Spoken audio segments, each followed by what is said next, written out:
We'll see about this book called the Panchatantra. We all know about the greatest epics from India, especially the Ramayana and Mahabharata. But do we know that Vishnu Sharma's The Panchatantra is also one of the greatest collection of stories with morals and wisdom which have traveled to many countries, and this book was translated into almost 50 languages. This book, The Panchatantra by Vishnu Sharma, is equally important as Ramayana and Mahabharata, taking the Indian philosophy abroad to the nook and corner of this world. So, what we mean by the Panchatantra? We all know that Pancha means five, Tantra means techniques. These stories are taught for the kings. It is said that one of the southern kings wanted to teach his dumb sons, the princes, the art of ruling and managing the country. So he was left with no time. So he approached many masters. And one day it seems Vishnu Sharma accepted the challenge of teaching the young princes in a shorter span of time through stories. They all laughed, but when the kings came after 6 months, they were thorough in their knowledge of ruling and administration because they learned these techniques from Vishnu Sharma.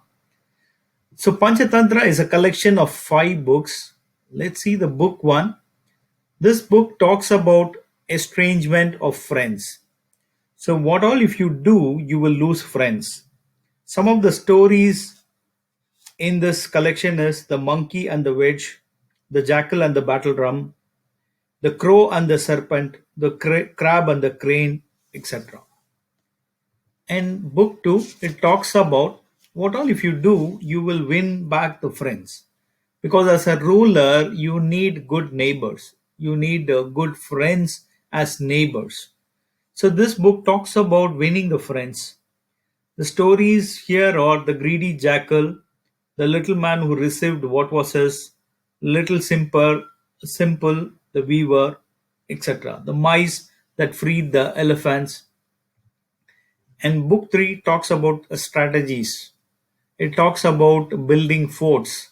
This book is titled as Of Crows and Owls.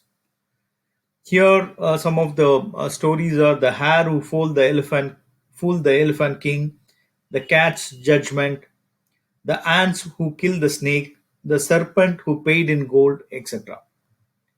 And the book 4 consists of loss of gains. In this book, we have these following stories: the ape and the crocodile. It's a very famous story, is how the ape got fooled by the crocodile. Again, how the ape fooled the crocodile by saying that it has kept its heart in the tree.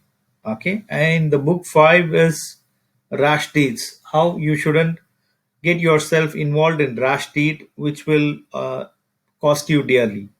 The famous stories are the barber who slaughtered the monks. Here, the story is again, how a king, has killed many monks. It has got some connection with Ajivikas or even the Samanas, where it has been said Ashoka and even in southern kingdoms, there were some Samanas killed by the king. So it's a very important book compared to Ramayana and Mahabharata. Hope you will all read this book. These are not stories for children. These are stories for adults. These are the distilled wisdom from ancient India for kings and administrators. Thank you.